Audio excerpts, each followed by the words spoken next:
It's real. I'm lost.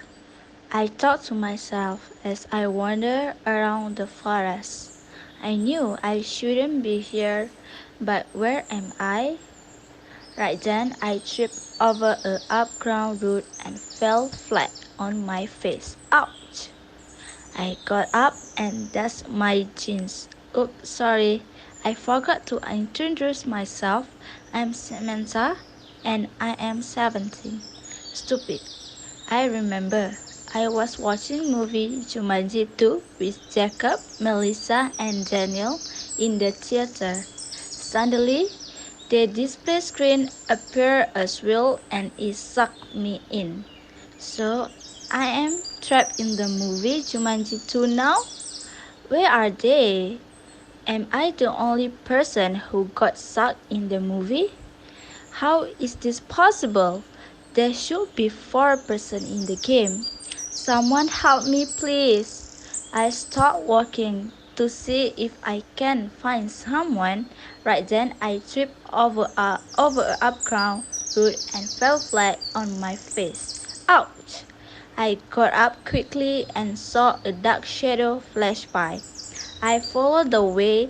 It was a guy, but I can't see his face. His face was covered with scarf. He walked into a worn house.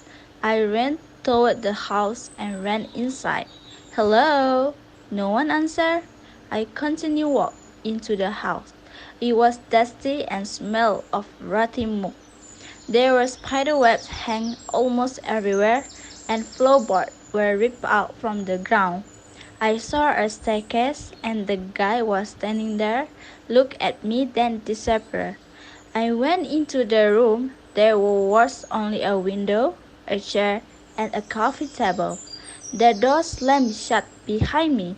I tried to open the door, but an invisible force pushed me to the wall before I touched the handle. I went unconscious. I woke and sat up quickly. I rubbed my head. I remember what happened, and I was quite freaked. I got up quickly and reached for the door handle. I went to open it. Locked. I was locked in here, possibly forever, or until I die. Well, I guess that is forever. Never mind about that. I took a deep breath. No need to overreact. There is a more mature way than to panic. I banged on the door screaming, "Someone help me!" I shrieked and coughed when I took a deep breath of the crisp dust air. I swelled and spit, teasing a little fuzzy from the dust. I walked away from the door and sat on the fluffy blue armchair that is covered with dust. I instantly curled up and cried softly to myself. I'm so alone right now. I whispered, looking down as my tears dripped off my cheeks. I'm here! I heard someone whisper near my ear. I sat up from my fetal position. Is somebody there? Hello? I said. I stood up and wiping my tears away. It's me, Ryan. The voice whispered in my ear. That name Ryan bounced around my head. Ryan was a familiar name, but who? It could be anyone. Don't you see me? The voice Ryan whispered again. Oh, Ryan, where are you? I said, spinning around slowly, looking somewhere. I'm right in front of you. Open your eyes. Ryan's voice shouted. I remember the voice from the science class. It was Ryan Shadler. Ryan Shadler? I asked, hoping I wasn't being stupid again. Yes, it's me, Ryan. You remember? Ryan's voice said, bouncing off the wall, like they were coming from everywhere. What happened to you? I said, I hoping the answer wasn't going to give me a nightmare or something. It's nothing, he said, and I saw him standing in the dark corner, his jet black hair hanging partly over his eye. He's liberating. which used to creep me out, was even there. He was just dead. It is something. You're dead. Don't you get it? I practically shout, but then I realized he was gone. I shook it off and went to open the curtains.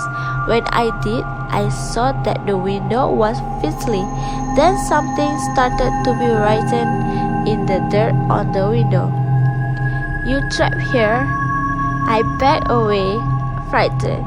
I backed up to the door and flew open, and I fell backward down the stair. I landed on some wood and got up coughing before nothing my split lip from being beaten so hard and my scraped up lip. I stood up and towards to the open front door, and it slammed right before I ran out. Why are you doing this? What did I did to you? I should have tried to open the door. I ran to the window and couldn't open it. It's time for you to pay for what you broke, Ryan said into my ear. I got goosebumps on my elbow like somebody holding. What did I break? I'm sorry, I said, but Ryan was gone. I fell to my knees, whispering quietly, I'm so sorry. Just tell me go, please just let me go. I sat down, my back to the wall, and I cried. After my sobbing, I decided to do something useful. Try to clean this dump. Help, help, help. My eyes went wide. That was my voice in my head. Help me, Samantha. Ryan's voice. I closed my eyes and saw the word dance across my eyelids. Then all I saw was his face. That no smiling face he has, looking anywhere than at person. I opened my eyes and got up, trying to ignore the message I kept getting from him. I searched for a broom and found an ancient one. I swept the living room floor and put the dirt and dust and stuff into the biggest hole in the floor and replaced the wood and tied it down with some rusted nail and jacked up hammer. Okay, I admit I kinda have OCD. I swept the rest of the house that didn't have locked doors, and I used a torn piece of curtain and wiped down the windows. You can't run and you can't hide, Ryan's voice echoed through my ear. You want a bag? I said, laying down on the once again blue couch. I will show you just after I sleep, I said and yawned, my eyes drifting closed, and I fell into the deep sleep. I feel I'm out of the house, I said, happily running back to the camp. Then I fell into the black hole, just falling. I taking in the hallway, sharing science notes, laughing at jokes, eating lunch, and Ryan snorting milk out of his nose when I made him laugh. Then I landed in that one room with the window, the chair, and the coffee table. I reached for the doorknob and burst into the flames. Soon the whole room was lit in flames.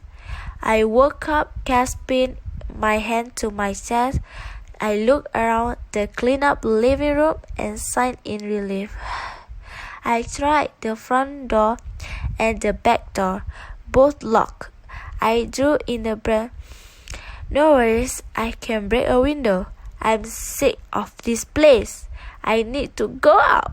Now I picked up the jack-up hammer and threw in a window as hard as I could. Ting! It hit the window head on, but the window was like a bulletproof. What the hell? I screamed. Ah! Please come, talk to me, please, I said. Then lo and behold, he did. What? It's bad. not looking too happy. Well, I figured that because he was dead. Why are you keeping me here? Tell me, I want to help.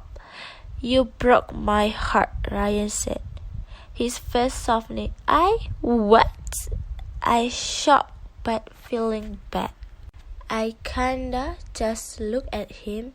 His blue eyes were partly shone through his jet black hair. What? I repeat. But he had left. He had left me there. My eyes hugged and my jaw dropped. I broke his heart. Was he in love with me? Is that where he will always laugh at the stupidest thing I did? Probably not. Everyone laughed at the stupid things I did. I took breath. The first I had in a while. Okay, let's review. First, I'm stuck in this house. Second, Ryan doesn't want me to go until I pay. And third, I'm stuck here without food or water. Great. Just then my stomach groaned, starting to get hungry. I said, and looked around the place. I went into what looked like the kitchen and opened some cupboard and looked in the cupboard that we already opened. I had only found a rusted pot and a jar of something. It doesn't matter this house was from like this 1800 centuries unless he had some weird preservative that made it last to the 20th century. It would be bad. I pick up the jar and rust pot. I will eat something even if it kills me. I raised the jar above my head and poured it in the pot, and it broke on contact. I bit bottom lip when my hand was cut up by all the glass. Ouch, Holly, that's hurt, I said, raising my hand to the face and gently but quickly pulling the glass out, whimpering from the pain it brought. I looked away from my bleeding hand and into the pot. It looked like a pleasure of some sort. I used my other hand and gently dipped my finger in to make sure it wasn't breathing or anything. I brought my finger up to my lips and tasted. It tastes like jam. I stood up. What did I do to you? Why are you keeping me here? Answer me. Then I said, try to sound strong, but my voice was hard. Oh, you don't know? Well, figure it out. But Ryan said, spitting out the last word. You were blind, stupid. Try using that brain that you supposedly have. Go on, think. Ryan spat. He flashed right in front of me, standing inch taller, his face stone hard, angry. Go on, Sam, think.